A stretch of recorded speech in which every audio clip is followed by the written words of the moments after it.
ये वो मिट्टी है, ये वो मिट्टी है इस देश की जिसमें मेरा परिवार का खून मिला हुआ है, जिसके लिए हम आज लड़ रहे हैं, जिसके लिए आपके पूर्वजों ने जान दी है, आपके पूर्वजों ने पसीना और खून बहाया है। ये वो मिट्टी है, ये इस देश की सबसे पवित्र मिट्टी है हमारे लिए। इसके लिए हम लड़ रहे हैं। हम इस देश के जन जन के स्वाभिमान के लिए लड़ रहे हैं। हम इस देश के जन जन के अधिकारों के लिए लड़ रहे हैं। हम लड़ रहे हैं उस सब चीजों के लिए जिसके लिए हमारे पूर्वज लड़े थे। आज ये देश की परिस्थिति है, ये आपको गहराई से समझना पड़ेगा। और ये जो लड़ाई जो है, आपको एकदम सीना तान के मजबूती से लड़नी पड़ेगी। ये वो किला है, ये वो किला है जो भाजपा गिरा नहीं पाई पिछले चुनाव में।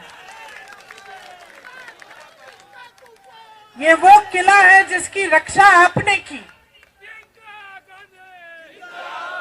यहां से हमेशा इस देश को सही संदेश ही जाता है।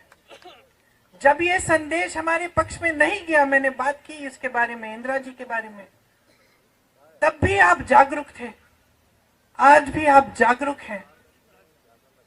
यहां से जो आप संदेश पूरे देश में भेजेंगे, उसकी चर्चा पूरी दुनिया में होगी।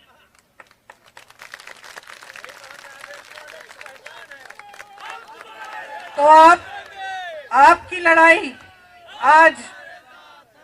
लड़ाई आज सिर्फ राहुल गांधी जी के लिए नहीं है। आपकी लड़ाई सिर्फ हमारे लिए, अपने लिए नहीं है। आपकी लड़ाई अपने गांव के हर एक व्यक्ति के लिए है, अपने शहरों के लिए है, अपने प्रदेश के लिए है और अपने देश के लिए है। इस मिट्टी के लिए है जिसके लिए बड़े बड़े नेता शहीद हुए। आज परिस्थितियां ये है कि इंदिरा गांधी जैसी शहीद महान महिला को ये लोग देशद्रोही कह रहे हैं। यहां आपके साथ कंधे से कंधा लड़ा के लड़ी, हमेशा सही पथ पर, सत्य के पथ पर चली। महान संघर्ष हुए उनके जीवन में, आपने साथ दिया। जब आपको टोकना था, आपने टोक भी दिया, साथ नहीं छोड़ा। ना उन्होंने आपका साथ छोड़ा, ना आपने उनका साथ छोड़ा। जितने भी ऐसे संस्थान थे जो लोकतंत्र को मजबूत बनाते थे, उन सब को कमजोर किया हुआ है नरेंद्र मोदी जी की सरकार ने। चाहे आप मीडिया को लें, चाहे आप कोर्ट्स को लें, न्यायपालिकाओं को लें, सबको पूरी कोशिश रही है कि इनको कमजोर किया जाए। चाहे आप संसद को लें, ये पूरी कोशिश रही है कि संसद की मजबूती भी कम की जाए, क्योंकि इनकी ये नीति है और इनकी ये इच्छा है कि जनता के जो अधिकार हैं वो कमजोर रहे और इनकी जो सत्ता है वो बढ़ते जाए। ये एकदम हमारे लोकतंत्र के जो असूल हैं उसके विपरीत है। आज देश में जो हो रहा है उसको समझना बहुत जरूरी है। मैं जानती हूं आप बहुत सक्षम कार्यकर्ता हैं कांग्रेस के, पूरी तरह से आप जानकार हैं। आप समझते हैं कि देश में क्या क्या हो रहा है, राजनीतिक तौर पे भी, सामाजिक तौर पे भी।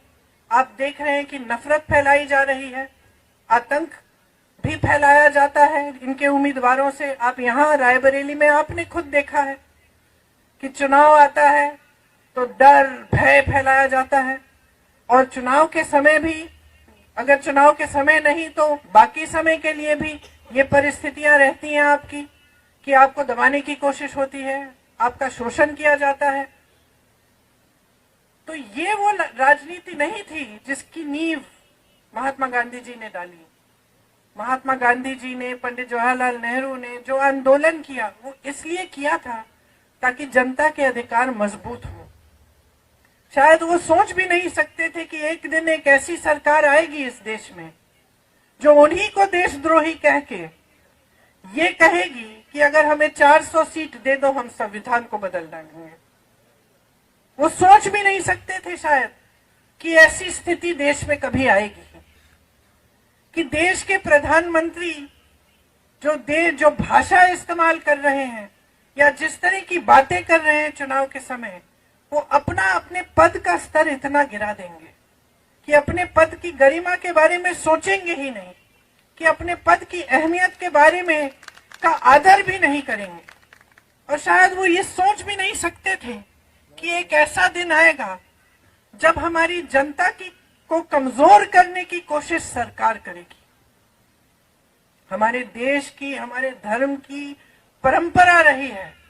किसी भी गुरु की सीख आप देख लीजिए, पूरे हिंदू धर्म में, कल्याण सिंह जी, सिख धर्म में भी, सब धर्मों में जो भी परंपरा रही है, जो भी हमें सिखाया गया है, वह यही सिखाया गया है कि सेवा का धर्म होना चाहिए, सत्य के पथ पे चलना चाहिए, और देश में जनता जो है, जो गरीब है, जो किसान है, जिसके पास कम है, जो कमजोर है, वही सर्वोपरि होना चाहिए।